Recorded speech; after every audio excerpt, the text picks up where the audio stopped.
Olá pessoal, tudo bem? Então, hoje é a nossa segunda aula do bimestre e eu vou continuar a falar deste que é um tema muito importante para a filosofia, que é a dialética. Tá? Mas antes disso, eu vou fazer uma breve recapitulação daquilo que nós vimos na aula passada, para não ficar aí um distanciamento muito grande entre as aulas, tá pessoal? Mas é rapidinho aqui, coisa rápida. Se vocês tiverem realmente uma dúvida em relação a isso, vocês podem me mandar um e-mail perguntando, uma mensagem, ou vocês podem também assistir a nossa aula anterior, tá? Se não tiver mais no portal, vocês podem ir lá no meu canal mesmo, Jefferson Moraes, vocês podem lá acessar, estão todos os vídeos lá, tá? Beleza, pessoal? Então, aqui, lembra que eu falei para vocês que existe uma distinção muito importante entre dialética e diálogo, né? A palavra dialética vem de diálogo, porém o conceito de dialética ele ganhou uma outra proporção em termos de filosofia muito maior do que apenas o diálogo. Porém, o diálogo faz parte, sim, da dialética, uma vez que a dialética ela aceita os contraditórios, ela aceita posições contrárias, tá? Então, o diálogo ele vem a partir de uma necessidade de construir um saber. Portanto, nós temos que fazer uma distinção muito importante entre um diálogo, né, algo que busca um saber comum, e um debate, tá? É isso que nós vamos ver nesta aula. Então, o diálogo ele tem essa necessidade de, a partir de perspectivas diferentes, chegar a um conhecimento comum, tá? Então, esse é o objetivo principal do diálogo que nós vimos na aula passada. Qualquer comunicação que caiba nessa definição, considero diálogo. Se não cabe, não é diálogo, tá? É uma investigação conjunta na direção de mais compreensão. Então, duas posições ou mais posições conflitantes, perspectivas diferentes, porém com o mesmo objetivo, tá? Então aqui eu falei também da postura dialógica, de todos os elementos que permitem sim você ser aberto ao diálogo. Se você cumpre essas características, você está aberto ao diálogo. Do contrário, você não está aberto ao diálogo, porque o diálogo ele pressupõe exatamente esse objetivo de construção de um saber de maneira conjunta, de forma coletiva, tá? Também falei para vocês a importância do argumento. O argumento é essa construção de um raciocínio a partir de uma gradação de elementos lógicos, né? Então eu tenho as premissas. Então o argumento ele responde a uma premissa que deve ser respondida e esta premissa vai determinar a coerência argumentativa. Por que isso é importante ser definido? Porque existe uma distinção muito fundamental entre o que é o argumento e o que é a opinião, que nós vamos ver nesta aula, tá? Então hoje nós vamos entender então qual é a diferença entre diálogo e debate. Então o diálogo nós já sabemos que é a tentativa conjunta de construir um saber coletivo que não seja apenas uma perspectiva individual. Então eu não reforço apenas a minha perspectiva individual. Inclusive, traçar uma linha entre pessoas diferentes para buscar um diálogo é cada vez mais difícil. Uma vez que hoje em dia, por conta das redes sociais, você tem um reforço ainda maior das bolhas epistêmicas. O que é uma bolha epistêmica?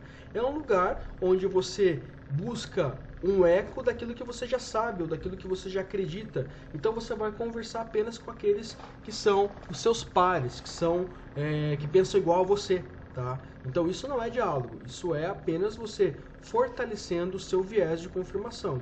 Um diálogo ele dependeria de você colocar os seus próprios valores em xeque, colocar seus próprios valores à prova, entrando em ambientes onde as pessoas não concordam com você. Tá? Por que isso é saudável? Primeiro, porque isso demonstra que você aceita que o conhecimento ele é plural, e o conhecimento de fato ele é plural.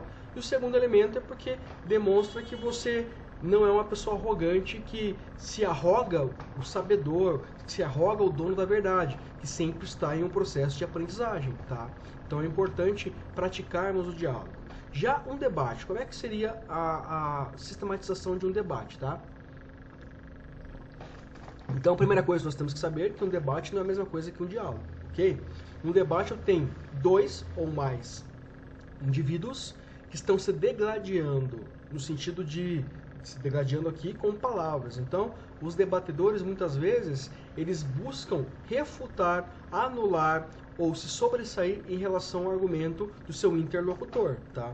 Então, o debate tem essa característica de demonstrar ao espectador, aquele que está assistindo os debatedores, quem tem o melhor ponto de vista ou quem tem o melhor argumento, digamos assim.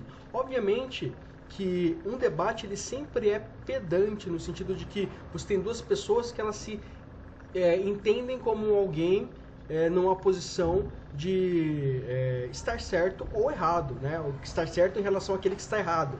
Então, um debate é diferente do diálogo, porque as duas pessoas, ou mais que estão dentro de um debate, elas vêm de uma perspectiva muito enraizada, muito engessada. Obviamente que pode aparecer em um debate ou outro pessoas mais abertas ao diálogo, mas isso não é uma regra, porque um debate ele realmente tem essa função midiática, quase como se fosse algo, vou usar um termo aqui do jornalismo, mas algo que é mais para chocar, no sentido de lacrar, né, como hoje o termo é dito, né, de você, de certa forma, até mesmo humilhar o seu oponente, né.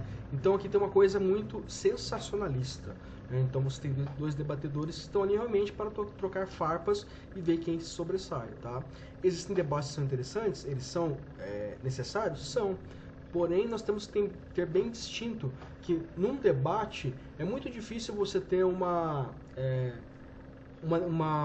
linha comum de pensamento, porque os temas geralmente eles são muito polarizados. Eles já são temas que promovem o conflito, né? Esse conflito ele é necessário, sim, porém, muitas vezes, para se sobressair dentro de um debate, eu posso usar de termos, de posturas, de mecanismos que são inescrupulosos. Eu posso, por exemplo, humilhar o meu oponente com questões pessoais, que nós chamamos de ad hominem. Nós vamos falar muito sobre as falácias este ano ainda, tá? E daí vocês vão entender do que se trata melhor. Mas basicamente num debate eu posso sim tentar humilhar o meu oponente para invalidá-lo, para descredibilitar o que ele está falando, né? Então um debate ele é um pouco mais agressivo nesse sentido, tá? E qual que é então a diferença entre um argumento e uma opinião? Eu coloquei aqui a foto do Hitler, que eu acredito que vocês já saibam, uma figura histórica, que estava à frente do Terceiro Reich no nazismo, né? E ele era muito carismático, ele convencia as massas com um discurso inflamado, um discurso fascista, com inimigos comuns, né? Então, aqui que nós temos que fazer uma distinção muito importante entre o que é opinião e o que é argumento. E é muito simples. Basicamente, um argumento ele vai se pautar sempre em posicionamentos racionais, dados, evidências, demonstrações, provas. Já uma opinião, ela não tem necessariamente que estar fundamentada em evidências, em provas, em descrições. Basicamente, uma opinião, ela vai se apresentar vinculada ao elemento emocional daquele que expressa essa opinião, tá? Então, se eu consigo trazer a minha opinião de maneira inflamada, de maneira a chegar a reverberar para mais pessoas, que elas vão se identificar com isso, elas vão se sentir pertencentes àquilo que eu estou falando, eu não preciso de um argumento, eu preciso apenas de uma opinião forte que convença as pessoas de que eu estou certo. Porém, convencer as pessoas de que eu estou certo não significa necessariamente que eu estou certo. Entende onde eu quero chegar? Eu posso ter um bom argumento que ele vai ser ignorado pelas pessoas, porque ele é muito complexo, ele é muito cheio de dados, depende de estudo, depende de análise, depende de tempo, depende de esforço. Já a minha opinião, ela pode simplesmente ser sucinta, mas não trazer a verdade e assim, mesmo assim, convencer determinados interlocutores, tá? Então, a opinião, ela é sim, do ponto de vista da sociedade, muito mais presente do que os argumentos, né? E como é que a gente consegue identificar a nocividade de certas opiniões? Quando você coloca uma pessoa que está argumentando ao lado de uma pessoa que está apenas trazendo opiniões. Eu vou propor para vocês um exercício, tá? Um exercício intelectual que não tem a ver com a aula, mas tem a ver com a capacidade que vocês têm de aplicar esses conhecimentos da aula de filosofia, tá? Então faça o seguinte experimento. Quando você se deparar com uma pessoa que é preconceituosa, você pergunta para ela por que ela acredita naquilo. Se a pessoa ela tiver capacidade argumentativa, ela vai pelo menos tentar demonstrar para você por que ela acredita naquilo. Mesmo que aqueles argumentos eles sejam furados, mas ela vai tentar demonstrar aquilo. Mas muitas vezes as pessoas elas não têm capacidade de argumentar sobre os próprios valores que elas acreditam. Daí a pessoa fala assim, não, porque eu aprendi dessa forma, ou porque eu acredito que é assim. Então a pessoa não consegue desenvolver um argumento racional para te convencer que aqueles valores são corretos. Por exemplo, aqui, se eu tivesse cara a cara com uma pessoa que acredita nas mesmas coisas que o Hitler, né? Ele teria seus argumentos, porém nenhum desses argumentos seria fundamentado em evidências, em provas, em análises rigorosas. Seriam basicamente opiniões. Então tomem cuidado quando uma pessoa se diz argumentar, mas esse argumento não traz nenhuma demonstração de evidências, não traz nenhuma construção sistemática, não traz nenhum rigor conceitual, tá? Não traz nenhuma contraposição possível, não está aberto a contraposições. Acho que aquela ideia é absoluta. Então, isto é muito gritante uma pessoa que não tem argumentos. Já alguém que tem argumentos vai trazer evidências, vai demonstrar, vai mostrar, tá? Então, essa é uma diferença muito importante. E se vocês um dia tiverem essa dúvida, frente a um debate, frente a alguém que demonstrou uma ideia para vocês, pense sempre nisso. Essa pessoa ela consegue me provar que isso é verdade? Consegue me provar que existe uma relação causal, que existe uma relação de coerência daquilo que ela está falando com a realidade? Né? Então sempre tenha o pé nesse aspecto da realidade. Aquilo que se defende como opinião está fundado na realidade ou apenas na vontade subjetiva e emocional de quem expressa aquela opinião? Beleza, pessoal? Então, dito isso, terminamos essa aula. Distinguindo bem esses aspectos da argumentação e da opinião, e fiquem ligados que eu vou passar uma atividade nesse sentido para vocês vocês fixem bem esse conteúdo, tá?